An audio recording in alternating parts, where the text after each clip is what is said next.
Welcome to Life by Design for Chiropractors, episode 58.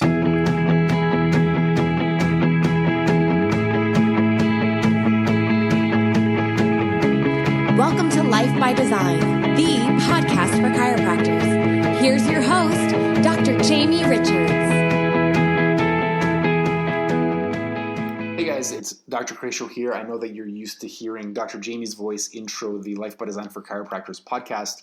However, I had the opportunity to interview Perry Marshall, who really, if you know anything about marketing, Perry Marshall doesn't need an introduction.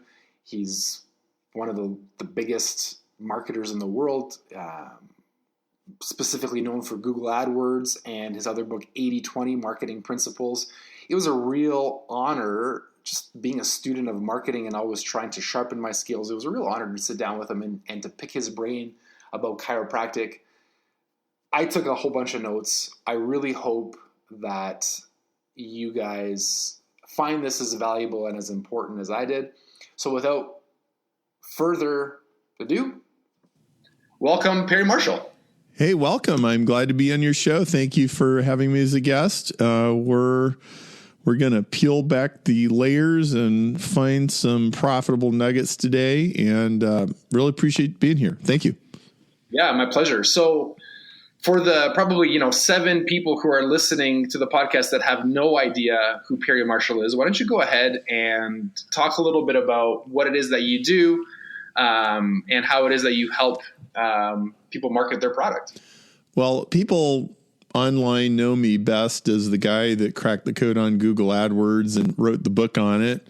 I've got 2 AdWords books, actually. There's Ultimate Guide to Google AdWords by Entrepreneur Press. And then there's also a companion book called Ultimate Guide to Local Business Marketing, which would certainly be applicable to most chiropractors. And it's kind of it's a local Google AdWords plus Facebook plus SEO kind of book. That's really what it is.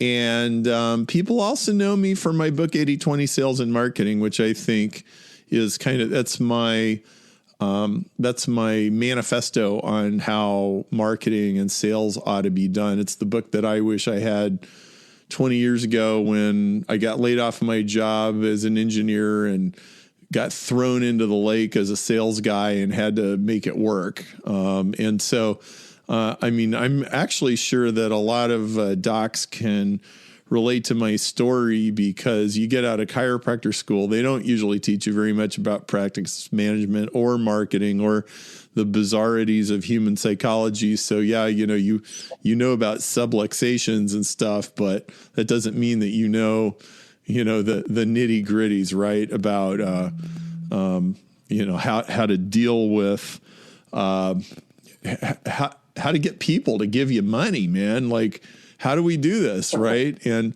I think for most docs, it's not really about the money, except it is if you can't buy diapers, and it is if you can't get the kind of office space that you want, or if you can't buy the kind of equipment that you want, or if you're just stressed out from the uncertainty.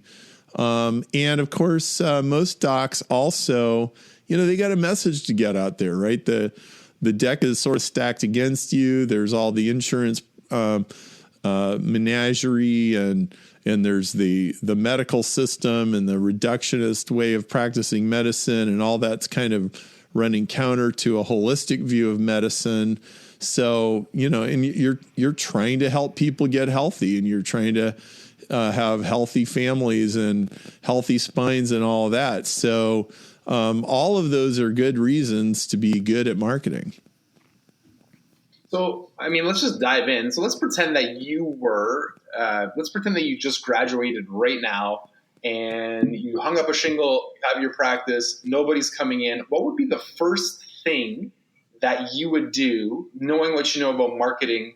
How would you approach that situation? Well, so I think, maybe 10 years ago or 15 years ago, I might have said something like, run some Google ads because they're easy and cheap. And I would still say locally, in a local area, that is not a bad answer. But I would also I would also try to get any situation that gets you in front of people where you can talk to them about their problems. Like it could be like a local event where, like there's one here in my neighborhood where, every year they have this thing in the summer, and there's a lot of different businesses that have a booth, and the booths aren't terribly expensive, and you can actually talk to human beings. And what you're paying attention to is what words did the people use when they described their problem to you, and what did you say that made them actually perk up? There really is a self-awareness of what I like to call a marketing maniac, where you realize that it's not good enough just to be a provider of chiropractic services. You need to be a marketer of chiropractic benefits and health, and an advocate. And you're actually the advocate and the marketer first, and the practitioner second. Now, that doesn't sound very idealistic to a 25-year-old guy that just got out of school, but that's really pragmatic for a 35-year-old with kids in diapers, and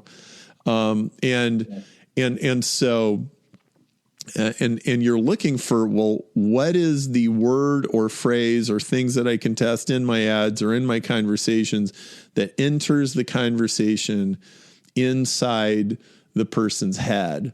Now, I think you probably have a better idea of like what's working at the moment, or what hot things are going on right now. And I would welcome you chiming in if you wish, but I would actually combine two things, which is, people that are searching for things right now, including, showing up on Google Maps, and the smartphones and stuff like that, and the live conversations.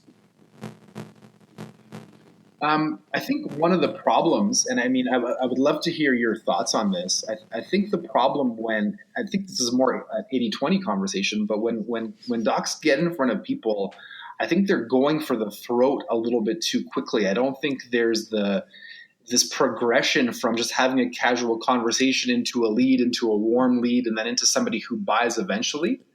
I think most chiropractors, especially like, if I heard you correctly, you're saying go meet people and go listen to the conversation so you can, target them later when they're interested in coming in, versus, just going for the throat. Yeah. And what I'm referring to mostly is when you have somebody who really has a back problem or a joint problem or whatever the different kinds of things you treat, what are the words they use to describe them?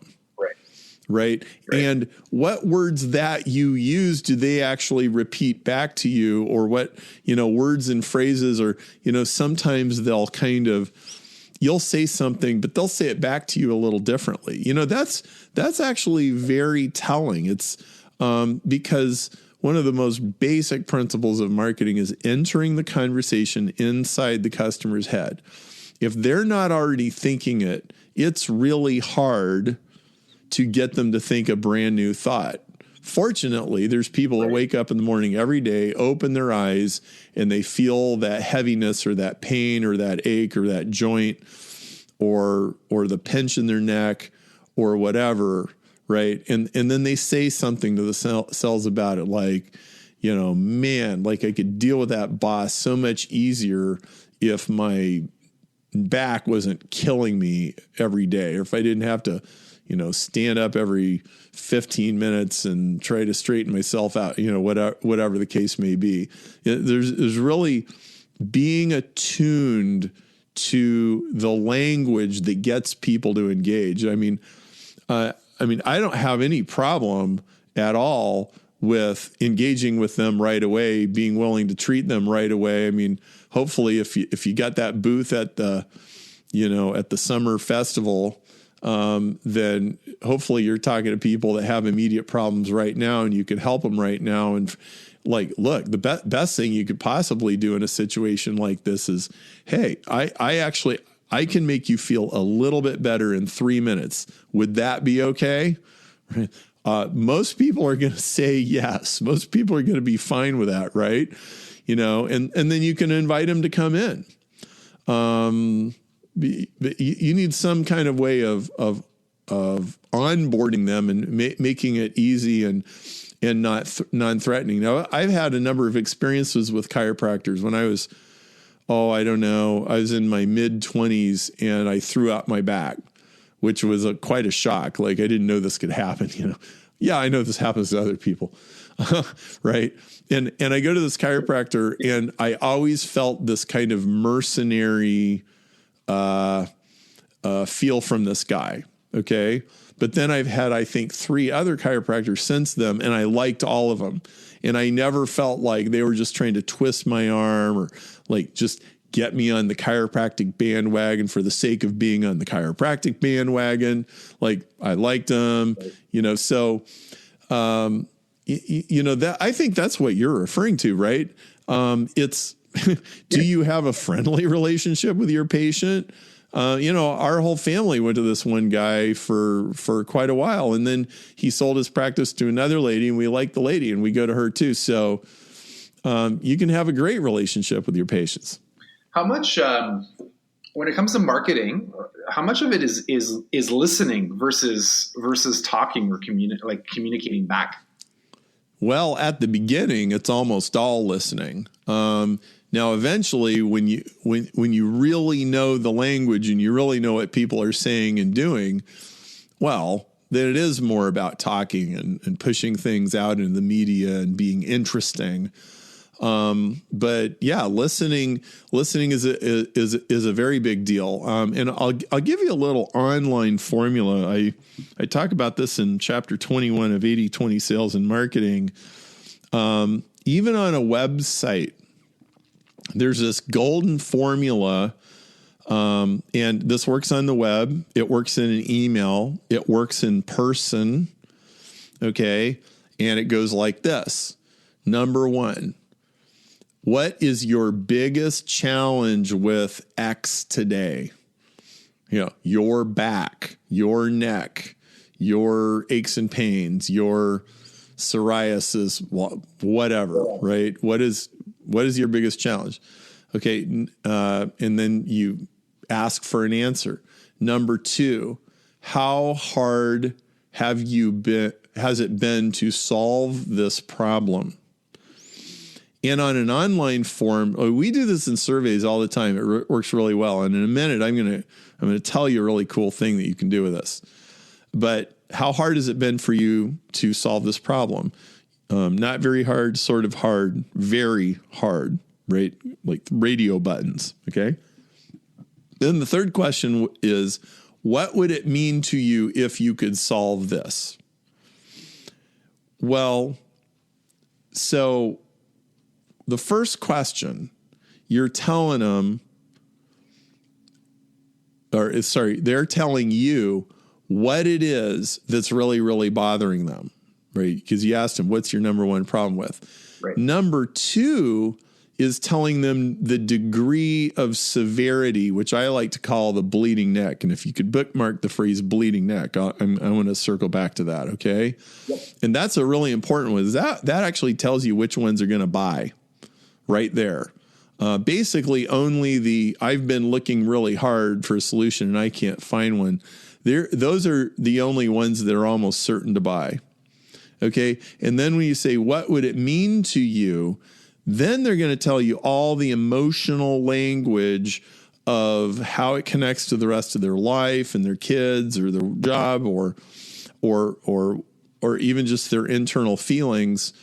And so if you do this online, which you could easily do, like if you have any kind of sign up form on your website and you're driving traffic to it, you can always add these 3 questions. They dump into a spreadsheet and then you can sort them. Well, here's how you sort them. The way you sort them is you throw away all the answers that it's not been very hard to solve this problem. You only keep the hard ones. Okay.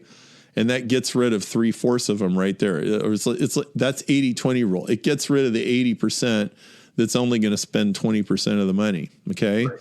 And it leaves you with the 20%. They're going to spend 80% of the money. Well, then you sort the spreadsheet by the length of their answer. And there's a little length command in Excel that counts the number of characters in a cell. And then you just sort by that one, right? And so now you got a spreadsheet where it's only people that had a really hard time solving this problem, and it's sorted by how long their answer is. Well, if they wrote you a little novel in that little box, then they're hot to trot. And they're easy to book, they're easy to sell, they're because they're desperate. Okay? Now, of course, you can do this in person and you can pay attention. Well, did I get a one sentence answer or did I get a whole big long story? And did they tell me it's been easy to solve this thing and they don't really think it's that big of a deal? Or did they tell me this is really hard? And again, this is coming back to listening. But this is a super effective formula for market research because it really tells you what's going on. And a lot of times, just in marketing in general, we'll use a survey like this before we ever start to sell anything, just to figure out what to sell, who to sell it to, and the reasons why they buy. So if you're a doc out of school and you're trying to, there's all these things that you know how to do, but you're not really sure what the best foot forward is. That is what is going to tell you, because you have to go for the felt need. And I brought up this thing about bleeding neck. And so we've all probably been to the emergency room. I went to the emergency room, I think 11 times before I was 10 years old. I was always crashing into stuff and being a klutz. And you were that kid, huh? I was that kid, man. I was totally that kid. I was infamous in my neighborhood for that. Well, so I'd been in there lots of times. Well, you find out if you break your arm and you go to the ER, you think you're having a world-class emergency, right? And you get there and the lady gives you a Good Housekeeping magazine and a clipboard and says, hey, go sit over there and fill this out.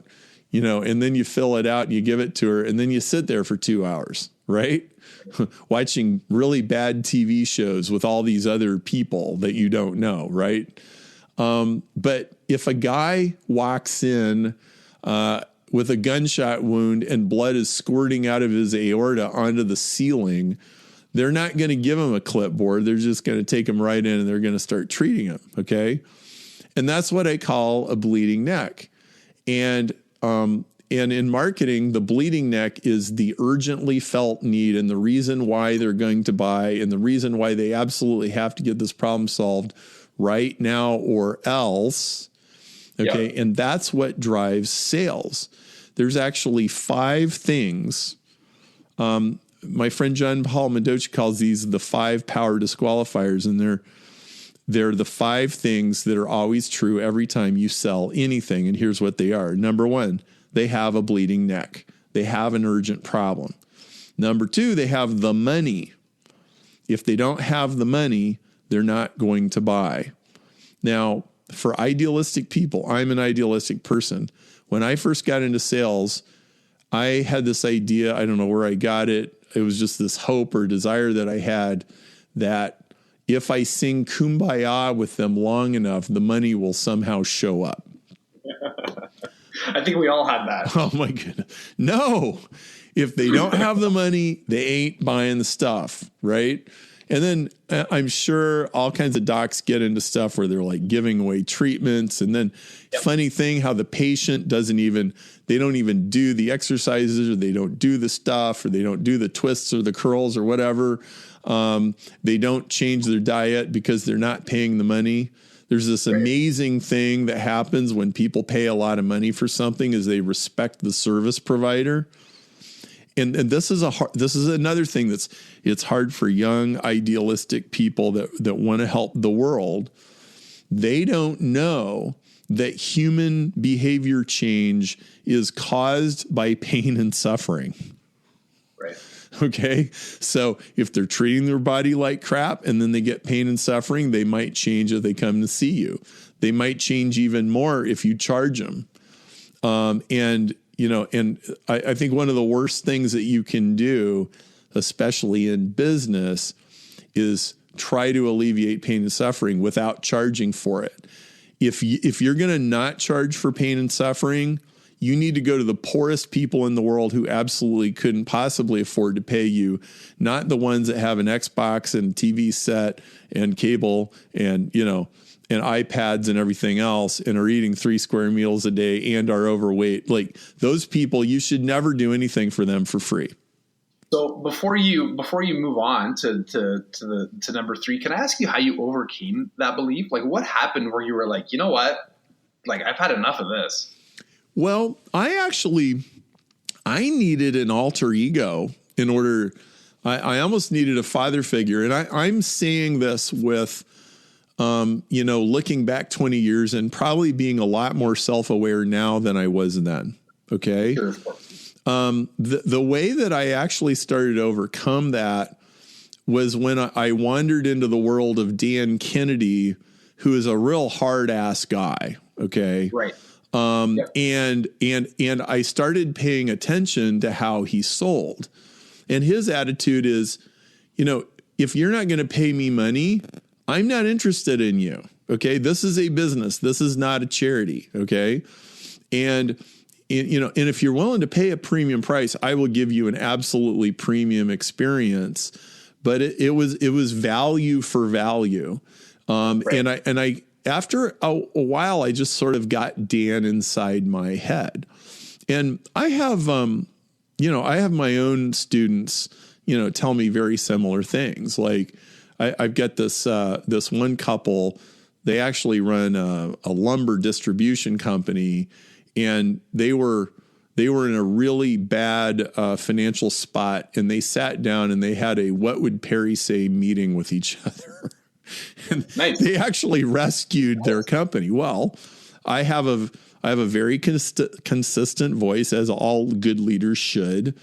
And if you're a good leader, they should actually be able to predict what you would say in a situation. So I think that's actually a major, major way. Now, part of the reason that I didn't have that software already installed in my brain was my dad was a minister. Well, right. If you're a minister, like you're not like asking for $200 every time you see somebody. It just doesn't work that way, right? Right. So I didn't even know how to ask for money. Like I really didn't. I grew up in this nonprofit world where all the money we got was whatever somebody volunteered to write a check because, they believed in what you were doing. Right. And so I didn't know how to ask for money. Another thing, I just thought of this. It's kind of funny how life works. Another thing that taught me how to ask for money was I had this job. It was a pretty good job and I liked it. And it turned out pretty well. But, most jobs, there's like some point of friction. Well, one of the points of friction was that, so I was a sales and marketing manager, and I had a salary, I had a commission, and I also had a marketing bonus. And the marketing bonus was based on like magazine articles I'd write, press releases that would go out, and different things like that. Stuff would appear in the media. And then I had this little scale, like my boss, he'd pay me like $100 for this sort of thing and $50 for that and $200 for this and so on. And we had this deal. Well, every month I would put my stuff in front of him, and then he would count it all up and he'd go, okay, so your bonus this month is $850.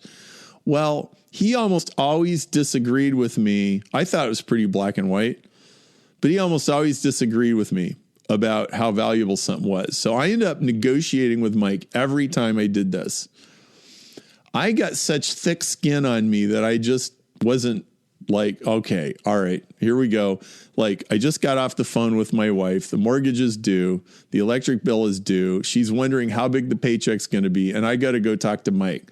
So I got to be a tough guy. I don't know how many times. I mean, dude, like, isn't this how men actually learn? They're caught between like a wife and a boss or a wife and a customer, the diapers and the marketplace. And you just have to toughen up and do it. And then after a while, it's like not such a big deal anymore.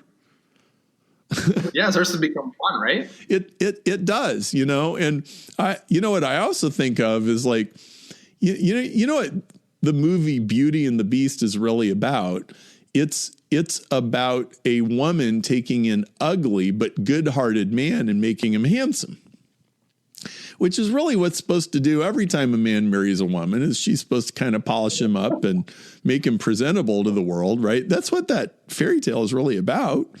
And this is what happens to us. We go out there and we get our teeth kicked in and we find out the world's a little tougher than we thought it was. And we find out that we actually do have to go ask for money, and we have to assert our value.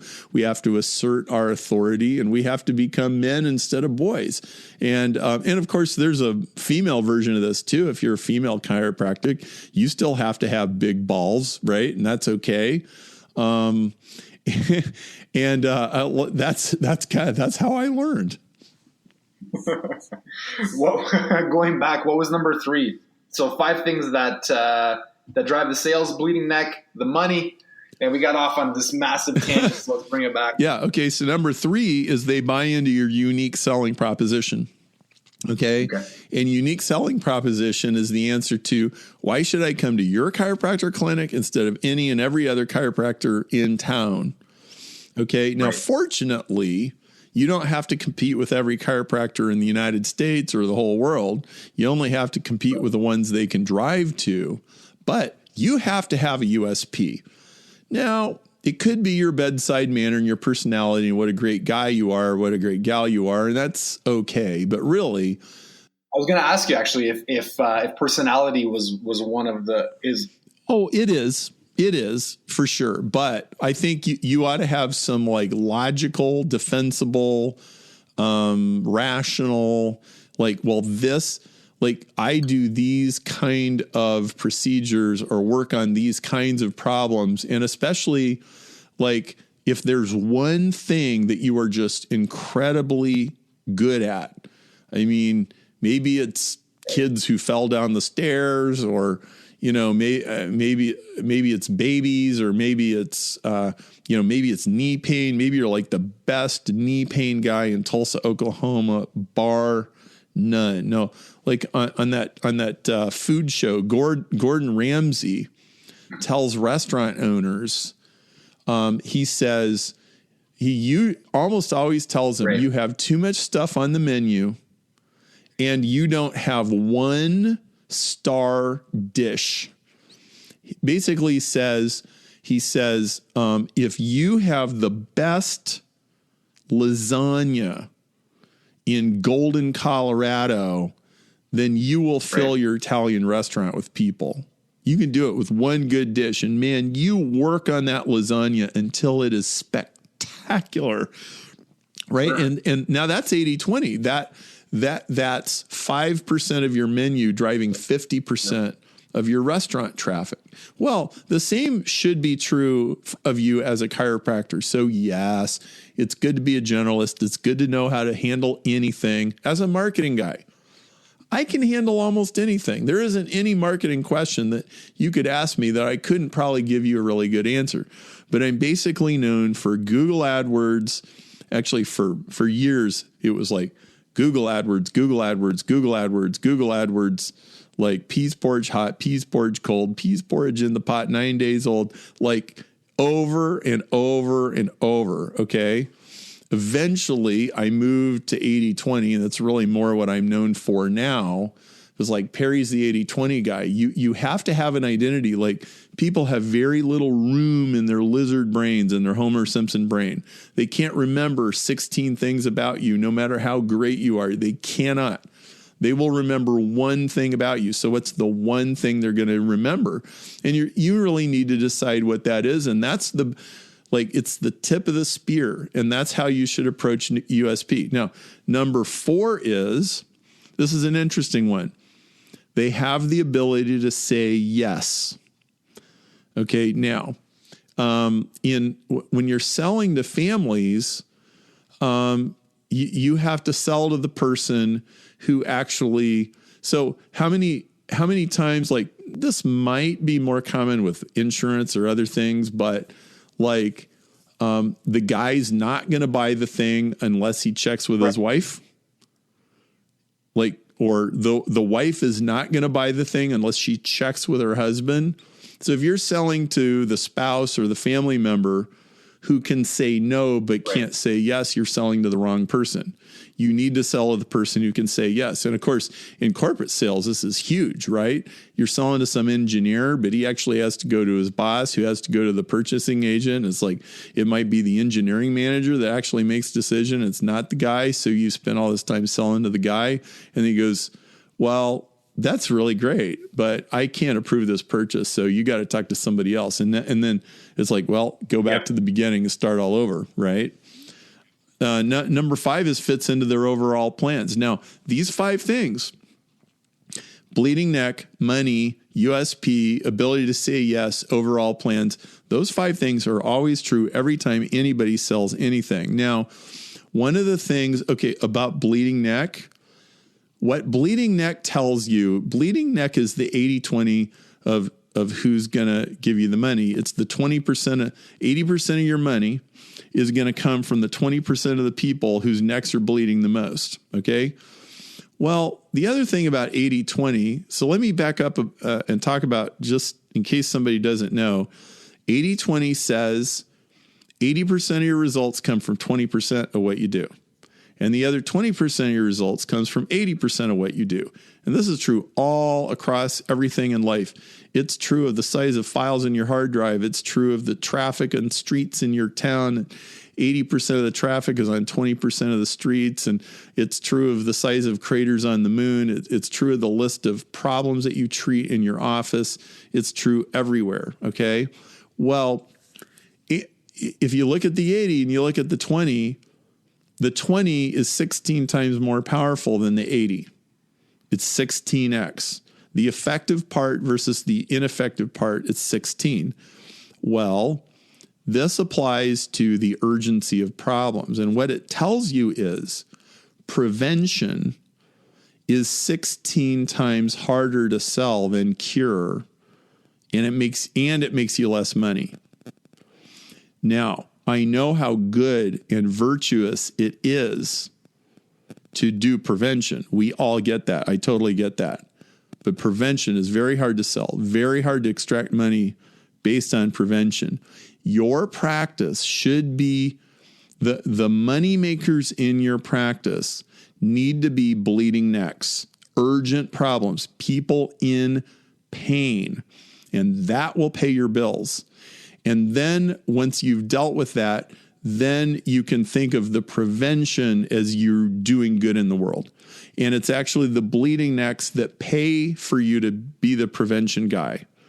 But you don't financially rely on prevention as this is the business I'm in.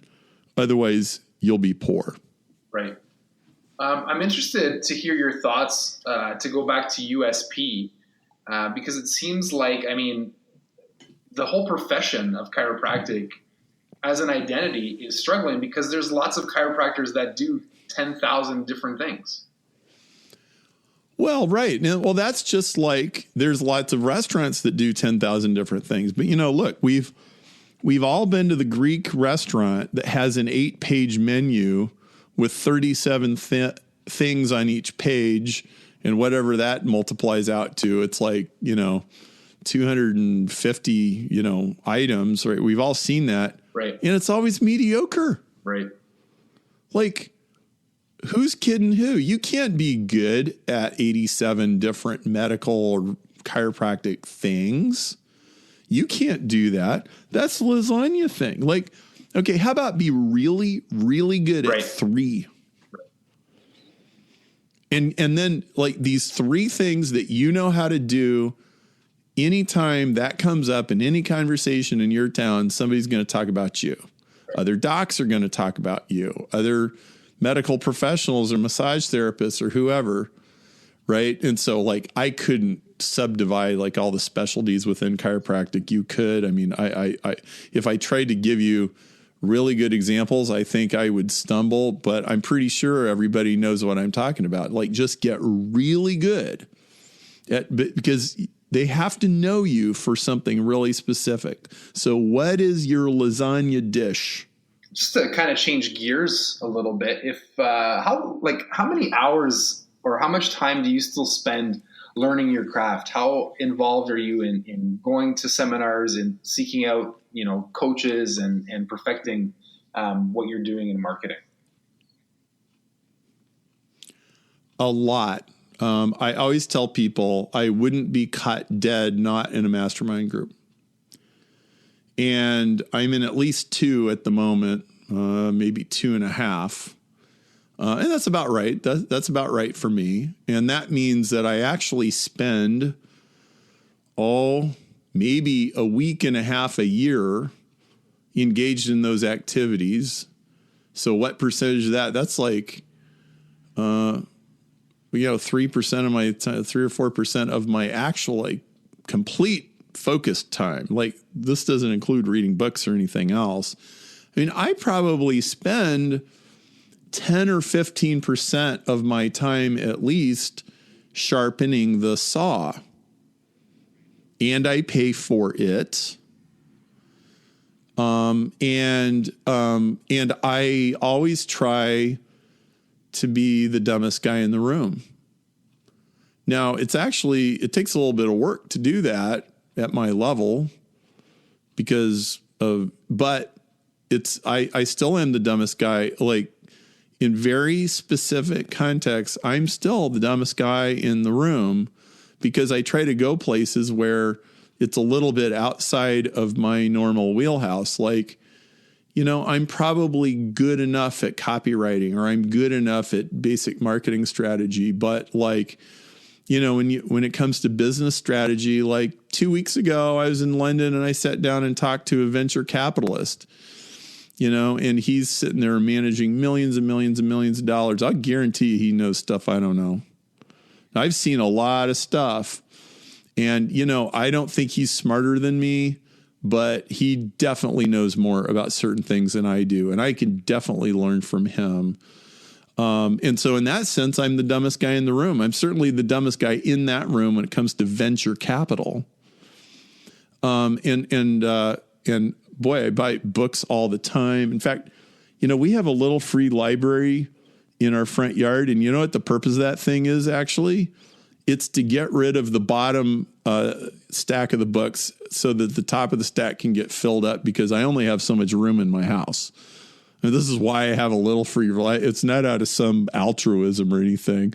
It's because you're a corporate guy. You want to fire the bottom 10%. Yes, and I fire the bottom 10% of my books all the time.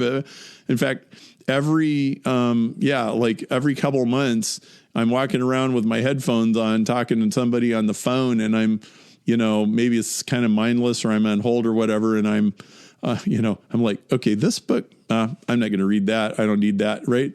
And the bottom goes out. And actually, this thing you just mentioned about firing the bottom 10%, that's a really important thing. There's always, in fact, you almost always know who the bottom 10% is. You just don't want to admit to yourself. I got rid of an employee not too long ago. And actually, this has happened to me quite a few times. They were awesome 2 years ago or 3 years ago, but we both grew in different directions, and it's just not a match anymore. Right. They're not a bad person. They're just not right for you anymore. Right. I've had that happen multiple times. That might be the most common thing. And I'm really selective about hiring too. But I'm telling you, like there's pruning, people in agriculture know about pruning. Man, pruning is like a basic principle of life. It just is. Yeah. Okay. I got something interesting. So let's say, again, going back, I'm out of school. I don't know anything about marketing.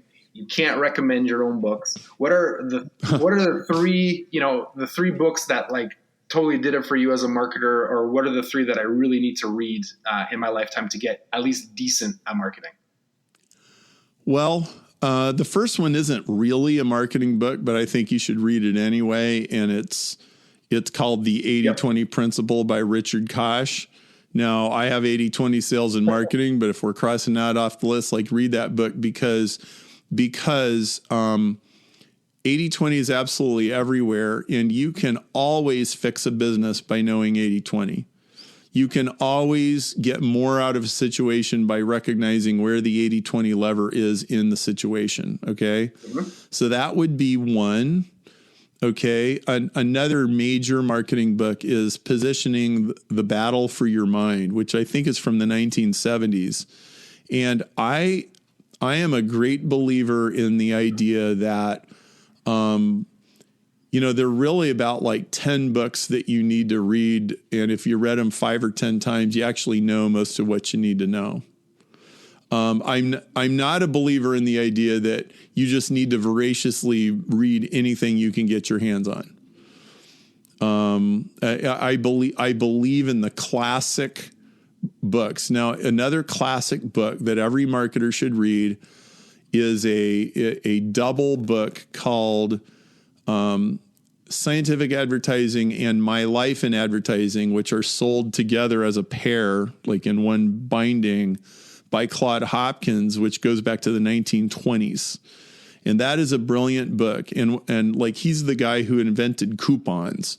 He's the godfather of direct marketing. And the best part of that book is actually his My Life in Advertising book, where he explains that it's not about the advertising itself. It's about the way that you position the thing that you are selling, and find the angle, find the hook.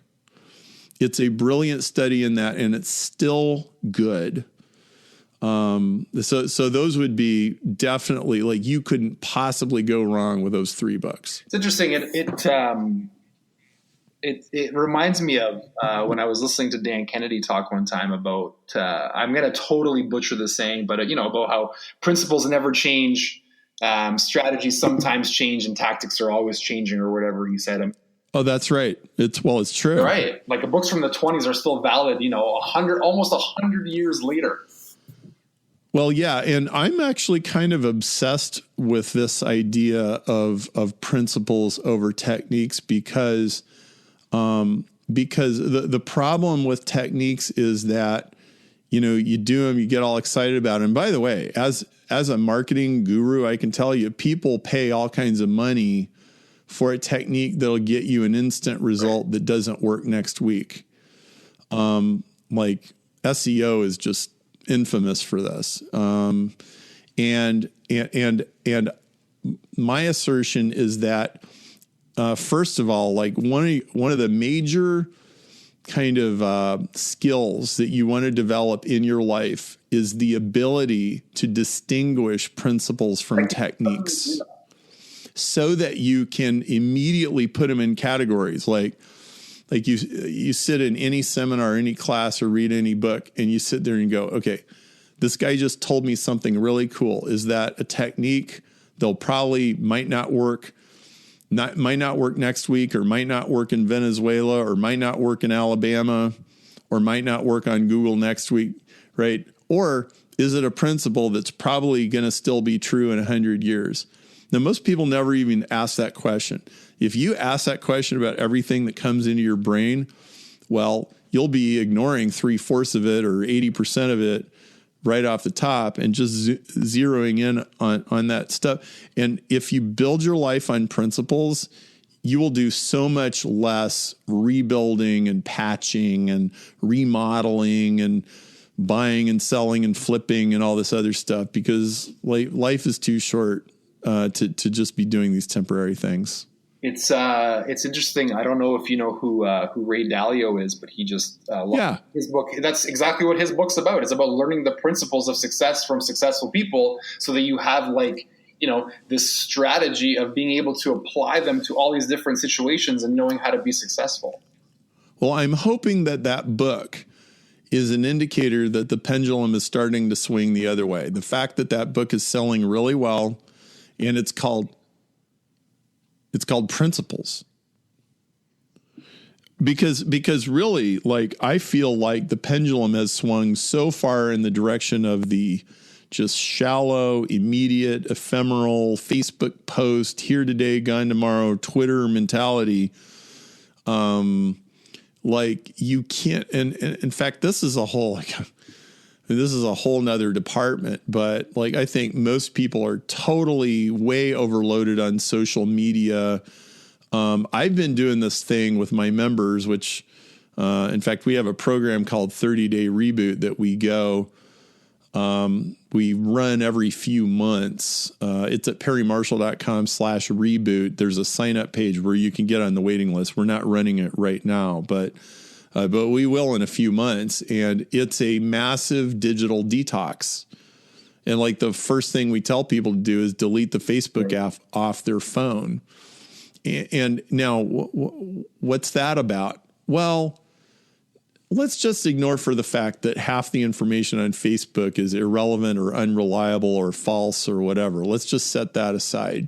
Here's the real problem with it is people get into this addictive cycle where, hey, I got like 3 minutes and I'm waiting at the doctor's office. So I'm just going to sit here and be on Facebook and do something mindless for a while. Well, all right. In and of itself, there's really nothing wrong with that, but you could be reading a book, or you could be solving a problem, or you could be like, I have a little notepad with me. I have a David Allen wallet, which has a little notepad built into it with a little tiny pen. And I write down things that I'm working on. Well, if I'm trying to figure out what my USP is of my practice, and I'm trying to do an inventory of what are all the things that I know how to do and what could I really zero in on, then I would write down in my little notebook, my question of the day is, what should my USP really be? And I'm trying to chisel, narrow, chisel, narrow down. Well, you can sit at the doctor's office and you can work on that for 3 minutes and write down a few more things that you can come back to later. Or you can just go get lost in Facebook land. Well, multiply that by 10 years. I mean, it makes a big difference.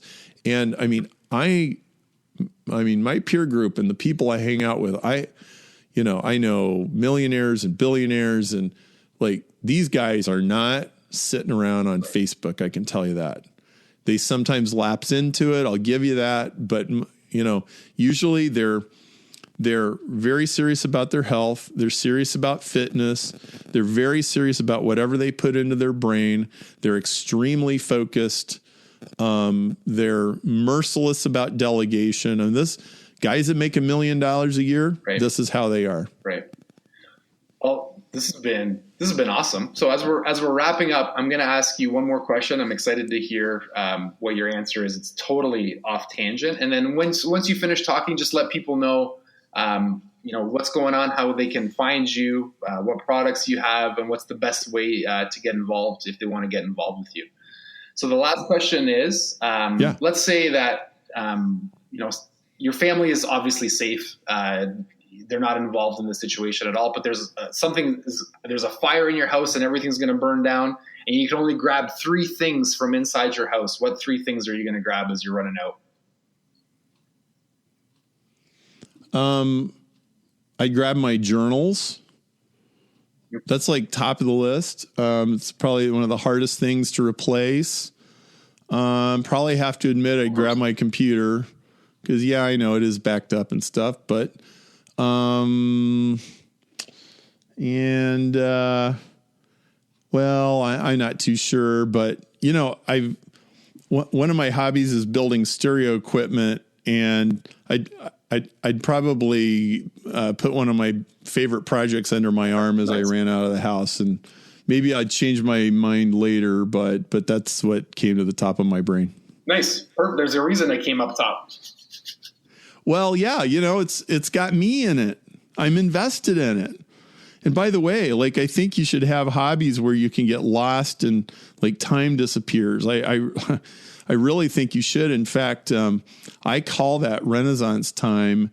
And I've found that sometimes my very best brainstorms or ideas actually came when I was just pleasantly, happily lost in some hobby activity, having a great time. And then all of a sudden, hey, that business problem just kind of snapped in place. Interesting. So go ahead and let people know about where they can find you, what's going on.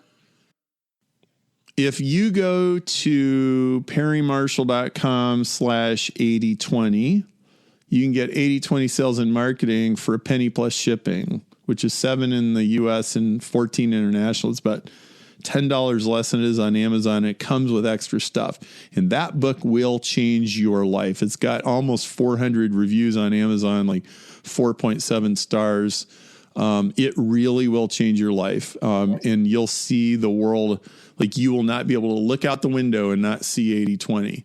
And that's a super profitable skill right there. And so I would encourage you to do that everybody should read that book, especially every chiropractor or, health professional who's really trying to do good in the world, but make some dinero. It will help you out. Awesome. Barry, thank you so much for joining us today. You're listening to Life by Design, the voice of reason in chiropractic.